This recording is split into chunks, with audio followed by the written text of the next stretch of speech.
हाल ही में एक घोषणा ने ना इंटरनेट पर एक जबरदस्त हलचल मचा दी है। हाँ, और खासकर इंजीनियरिंग और टेक्नोलॉजी की दुनिया में। बिल्कुल, बात हो रही है दिल्ली से दुबई तक समुद्र के नीचे चलने वाली एक ट्रेन की। हाँ, और ये कोई ऐसी वैसी ट्रेन नहीं है। दावे इतने बड़े हैं कि वो किसी साइंस फिक्शन फिल्म की कहानी लगते हैं। सही कहा।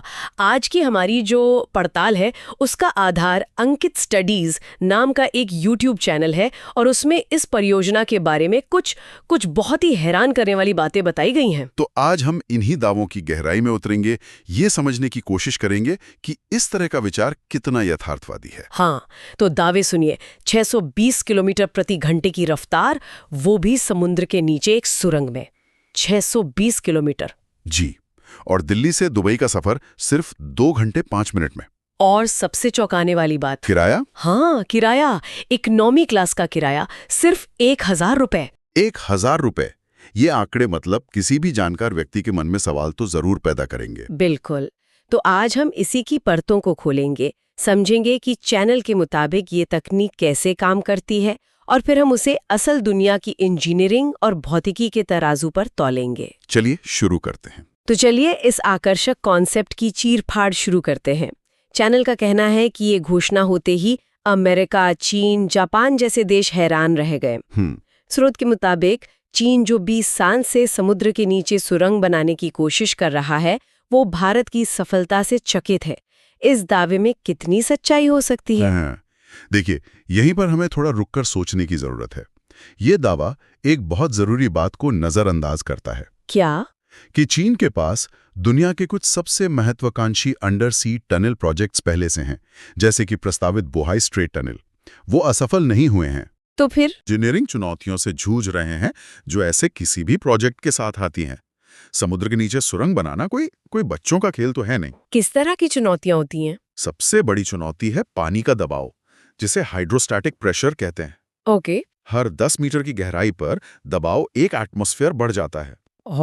और दिल्ली से दुबई के रास्ते में अरब सागर की गहराई कई जगहों पर 3000 मीटर से भी ज्यादा है। 3000 मीटर? हाँ, उस गहराई पर दबाव इतना ज्यादा होगा कि वो स्टील को कागज की तरह कुचल सकता है। चीन की जो मौजूदा सुरंगें हैं, वो बहुत कम गहरे पानी में हैं।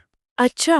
तो स्रोत जिस ultra deep Subway transit tunnel की बात कर रहा है, वो एक पूरी तरह से अलग ही लेवल की चुनौती है। स्रोत में अमेरिका और जापान की प्रतिक्रिया का भी जिक्र है कि अमेरिका का हाइड्रोजन इंजन 7 साल से सिर्फ टेस्टिंग में है और जापान की बुलेट ट्रेन भी वो 400 किलोमीटर प्रति घंटे से आगे नहीं बढ़ पाई है। ये तुलना भी थोड़ी बहुत सरल कर दी गई है। इसे सेब की तुलना संतरे से करना कह सकते हैं। कैसे? देखिए, अमेरिका का हाइड्रोजन इंजन शायद वास्तविक दुनिया के सुरक्षा मानकों पर काम कर रहा होगा। फ्यूल एफिशिएंसी, ड्यूरेबिलिटी, ये सब देखने में समय लगता है। और दूसरी तरफ जापान की शिनकनसेन यानी बुलेट ट्रेन, उनकी प्राथमिकता हमेशा से सुरक्षा और समय की पाबंदी रही है, ना कि सिर्फ टॉप स्पीड। सही बात है। 620 किलोमीटर प्रति घंटे की रफ्तार, वो भी एक बंद सुरंग में, ये भौतिकी के कई सवाल खड़े करती है। हवा का प्रतिरोध, गर्मी का बनना और इमरजेंसी में लोगों को निकालेंगे कैसे? तो आप कह रहे हैं कि ये सिर्फ रफ्तार की दौड़ नहीं है। स्रोत का दावा है कि ये 3 चीजों का संगम है: हाई स्पीड ट्रैवल, स्वच्छ ऊर्जा यानी हाइड्रोजन, और डीप ओशन इंजीनियरिंग। हाँ, डीप ओशन इंजीनियरिंग, और ये संयोजन ही इसे अभूतपूर्व बनाता है। देखिए, ये विचार अपने आप में अभूतपूर्व है, इसमें कोई शक नहीं। लेकिन इन तीनों क्षेत्रों को एक साथ लाना, और वो भी इतने बड़े पैमाने पर, वो आज की तकनीक के लिए लगभग असंभव लगता है। ये एक शानदार सपना है, पर हमें सपने और हकीकत के बीच की खाई को समझना होगा। ठीक है, तो वैश्विक प्रतिक्रिया पर संदेह करने के कई कारण हैं। अब चलिए इसके सबसे दिलचस्प हिस्से पर आते हैं, इसकी तकनीक। स्रोत में सुरंग के अंदर के माहौल का जिक्र है। एकदम साफ सुथरी नीली रोशनी वाली सुरंग। और दबाव इतना कंट्रोल किया हुआ कि हवाई जहाज जैसा एहसास हो। हाँ, ये कैसे संभव हो सकता है? चैनल इसके लिए tri layer pressure balancing shield नाम की एक तकनीक का जिक्र करता है। Tri layer pressure balancing shield? जी, दावा यह है कि ये शील्ड बाहर के समुद्री दबाव को स्कैन करके अंदर के दबाव को तुरंत एडजस्ट कर देती है। सुनने में ये बहुत भविष्यवादी लगता है। लेकिन क्या असली दुनिया में ऐसी कोई चीज मौजूद है? नहीं, आज की तारीख में तो नहीं, हम भारी दबाव से निपटने के लिए किसी इंटेलिजेंट शील्ड का नहीं, बल्कि मोटी मजबूत दीवारों का इस्तेमाल करते हैं, जैसे सबमरीन में होता है। बिल्कुल। सबमरीन और अंडर सी टनल को कंक्रीट और स्टील की कई परतों से बनाया जाता है ताकि वो भारी दबाव को झेल सकें। उसे बैलेंस या एडजस्ट नहीं करती। एडजस्ट करने का मतलब होगा कि सुरंग की दीवारों को लगातार फैलना और सिकुड़ना पड़ेगा, जो कि स्ट्रक्चर के लिए एक दुष्वप्न है। और तापमान का क्या? स्रोत थर्मल कंट्रोल वेब की बात करता है, जो माइक्रो हीट मॉड्यूल से सुरंग को गर्म रखता है। ये हिस्सा तुलनात्मक रूप से थोड़ा ज्यादा यथार्थवादी है। अच्छा। हाँ, किसी भी बंद जगह के तापमान को नियंत्रित करना संभव है, जैसे हम इमारतों में HVAC सिस्टम का इस्तेमाल करते हैं। लेकिन हजारों किलोमीटर लंबी सुरंग को लगातार गर्म रखने के लिए जो ऊर्जा लगेगी वो बहुत ज्यादा होगी। ये परियोजना की परिचालन लागत को आसमान पर पहुंचा देगी और फिर हमें वापस उस 1000 रुपए के किराए वाले दावे पर सवाल उठाना पड़ता है। सही बात है। अब आते हैं इंजन पर, जो इसे 620 किलोमीटर प्रति घंटे की रफ्तार देता है। चैनल का कहना है कि ये सामान्य हाइड्रोजन इंजन नहीं है, इसमें एक खास प्लाज्मा कैटलिस्ट लेयर है। ये क्या चीज है? ये एक और ऐसा शब्द है जो वैज्ञानिक लगता है, लेकिन असल में इसका कोई ठोस आधार नहीं है। मतलब?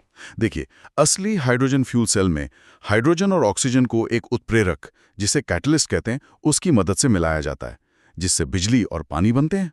प्लाज्मा कैटलिस्ट लेयर जैसा कोई शब्द स्थापित विज्ञान में है ही नहीं। स्रोत ये भी कहता है कि ये लेयर हाइड्रोजन को जलाती नहीं, बल्कि उसे हाई डेंसिटी ड्राइव एनर्जी में बदल देती है। ये एक क्लासिक उदाहरण है जिसे हम टेक्नो बबल कहते हैं। ऐसे शब्द जो सुनने में बहुत उन्नत लगते हैं, लेकिन उनका कोई खास मतलब नहीं होता। ऊर्जा को हाई डेंसिटी बनाने का विचार ही अस्पष्ट है। तो ये दर्शकों को प्रभावित करने के लिए इस्तेमाल किए गए शब्द हो सकते हैं? काफी हद तक। लेकिन एक दावा और है एनर्जी रिसाइकलिंग टेक्नोलॉजी का, कि ट्रेन के ब्रेक लगाने से पैदा हुई ऊर्जा को वापस कैप्चर कर लिया जाता है। क्या ये संभव है? हाँ, ये संभव है, और इसे रीजेनरेटिव ब्रेकिंग कहते हैं। आज की कई इलेक्ट्रिक गाड़ियों और ट्रेनों में इसका इस्तेमाल होता है। तो ये तकनीक तो असली है। तकनीक असली है, लेकिन स्रोत का ये दावा कि इससे ऊर्जा का नुकसान लगभग शून्य हो जाता है, वो भौतिकी के नियमों का उल्लंघन है। थर्मोडायनेमिक्स का दूसरा नियम हमें बताता है कि ऊर्जा के हर रूपांतरण में कुछ ना कुछ नुकसान जरूर होता है। अच्छा। लगभग शून्य नुकसान असंभव है। और अमेरिकी और जापानी टीमों का ये कहना कि उन्हें इस स्तर तक पहुंचने में 15-20 साल लगेंगे, ये भी बढ़ा चढ़ाकर लगता है। बिल्कुल, रीजेनरेटिव ब्रेकिंग की एफिशिएंसी में सुधार एक क्रमिक प्रक्रिया है। ये कोई ऐसी जादुई छलांग नहीं है जिसे कोई एक देश अचानक हासिल कर ले और बाकी सब दशकों पीछे छूट जाएं। ठीक है, तो तकनीक काफी हद तक काल्पनिक लगती है। अब सुरक्षा की बात करते हैं। इतनी गहराई और रफ्तार पर सुरक्षा सबसे बड़ी चिंता होगी। स्रोत इंटीग्रेटेड फोल्ड आइडेंटिफिकेशन रिंग यानी IFIR नाम की प्रणाली का जिक्र करता है। हाँ, जिसमें 45,000 से ज्यादा सेंसर लगे हैं। 45,000 सेंसर? देखिए, आधुनिक मेगा प्रोजेक्ट्स में हजारों सेंसर का इस्तेमाल होना आम बात है। पुल, बांध, सुरंगों में स्ट्रेस, तापमान, वाइब्रेशन मापने के लिए सेंसर लगाए जाते हैं। तो 45,000 की संख्या अपने आप में अविश्वसनीय नहीं है। तो फिर सवाल क्या है? असली सवाल ये है कि ये सेंसर डेटा को कैसे प्रोसेस करते हैं और उस पर कितनी तेजी से प्रतिक्रिया दी जाती है। चैनल का कहना है कि कोई भी गड़बड़ी होने की आशंका